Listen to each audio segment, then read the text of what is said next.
Pickles to Pittsburgh, the sequel to Cloudy with a Chance of Meatballs. Dear Henry and Kate, I'm having the best vacation ever, but I don't get much rest.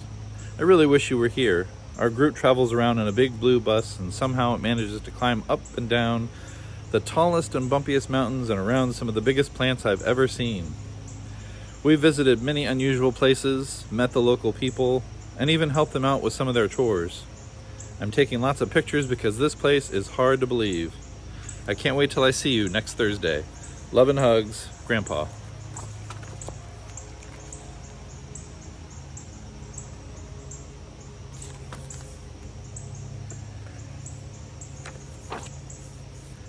We all miss Grandpa an awful lot. His Saturday morning pancakes, his mostly funny jokes, and especially his wonderful bedtime stories.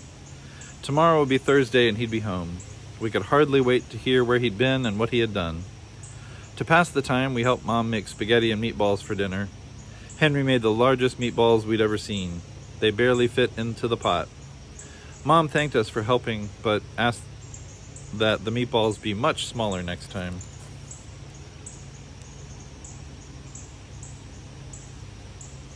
That's a big meatball. After we finished eating, Henry and I cleared the table so we could help bake a special welcome home cake for Grandpa. It was chocolate with strawberry icing and made into the shape of Grandpa's face. We licked as much of the batter off the spoons as we possibly could.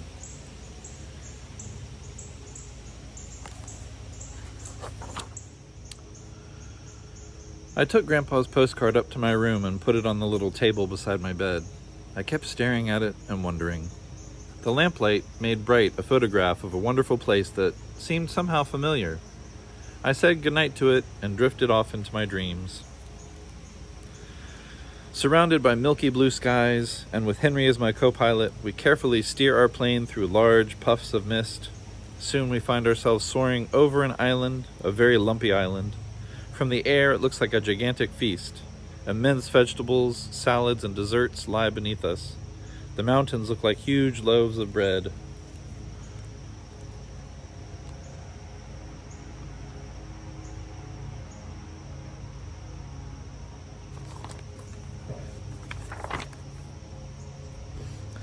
We decide to take a closer look and prepare ourselves for a bumpy landing. Avoiding some broccoli and narrowly missing a tremendous hamburger on an oversized bun, we come down and taxi on what appear to be giant strips of crisp bacon. Bacon. Aim for the bacon. Henry and I step down from the plane and look around in awe. Before us lies a strange but wonderful landscape. We're surrounded by larger-than-life vegetables. Nearby is a lake that smells like breakfast, bordered by leafy jungles of lettuce that resemble a tossed salad.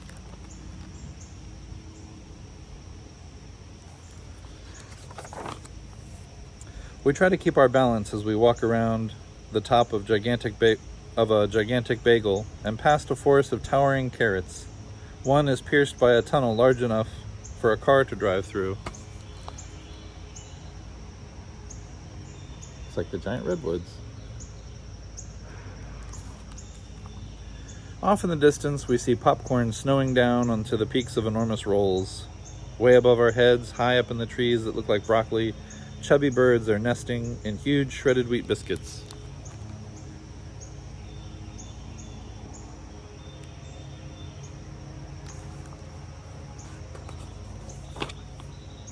Ahead of us, at the end of a long road, lies what looks like an abandoned town. Eager to know where we are, we start walking toward it. Sweet-smelling rain begins to fall. It collects in hundreds of open containers that are lined up in a field beside the road. Lots of orange puddles are everywhere. Orange juice.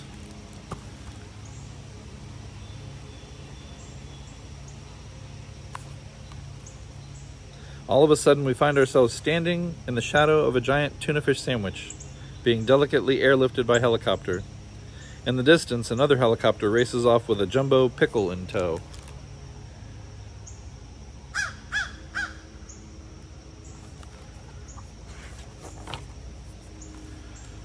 When we reach what is left of the town, we see the remnants of a sign welcoming us to a place called Chew and Swallow. Somehow I know I've heard that name somewhere before.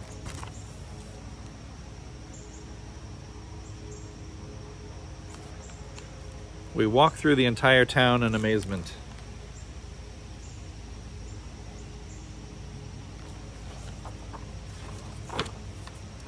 Up ahead, lots of workers wearing helmets and dressed in matching uniforms are loading huge potatoes onto a truck.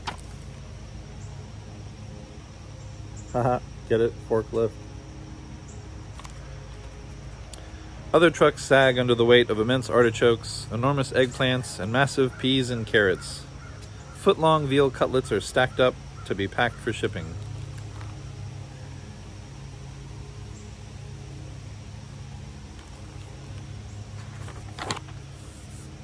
To the east, the weather is changing and we can see sandwiches raining down. As soon as they land, they're piled up neatly, ready for shipment on a freighter anchored down by the shore.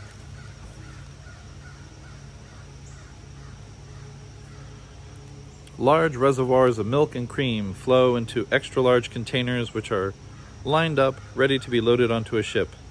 Printed on the sides of the trucks are the words, "Falling Food Company, large food for large and small countries, free."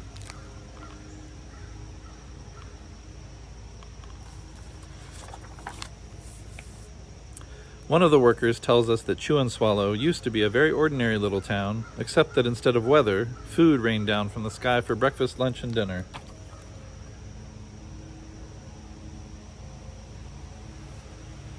Back then, he says, by some quirk of nature, the falling food grew larger and larger. Storms of gigantic food threatened normal life.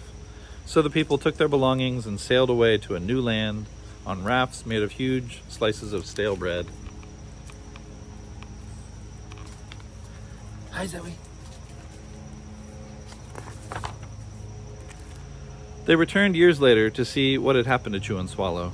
They discovered an endless food supply and decided to create the Falling Food Company.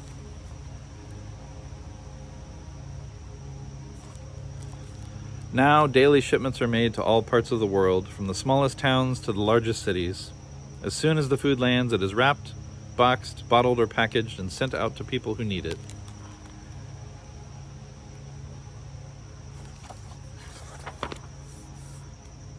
Even with poverty and drought,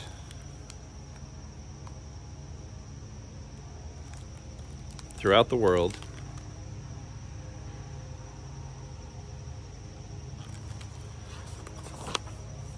there's always enough food for everyone.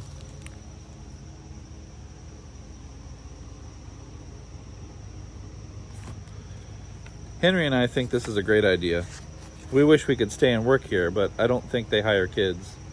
It's getting late and we hate to leave, but we really have to be heading home. Mom's expecting us for dinner. The workers give us a 2-foot wide chocolate chip cookie which we carry back to the plane. It just barely fits through the door.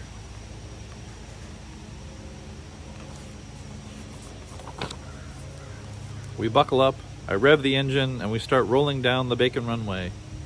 As everyone waves goodbye, we can see dinner approaching from the west. Spaghetti and meatballs, I think. As we gain altitude, Chew and Swallow slowly vanishes into the distance.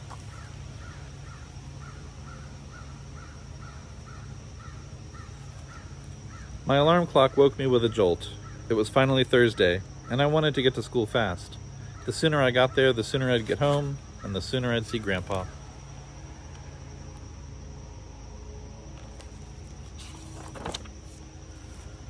When we got home, we ran as fast as we could into Grandpa's waiting arms. "I brought back something for you," said Grandpa, and he gave each of us a very large box containing a chocolate chip cookie he had gotten on his trip. They were the biggest we had ever seen, almost 2 feet wide. Mom made Grandpa's favorite dinner, chicken and dumplings, and we surprised him with our special welcome home cake. He chose the slice with the mustache.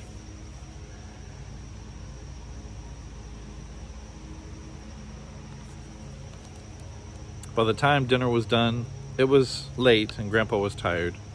When he was all tucked in bed, we knocked on his door and gave him an extra goodnight kiss. Then I told Grandpa the most wonderful, tall-tale bedtime story he'd ever heard. It began, "Surrounded by milky blue skies, and with Henry as my co-pilot." Grandpa stayed awake till the very end. Then he looked at us with a very funny glint in his eye and said, "Wait till I show you the pictures I took on my trip." And then he drifted off to his own wonderful dreams.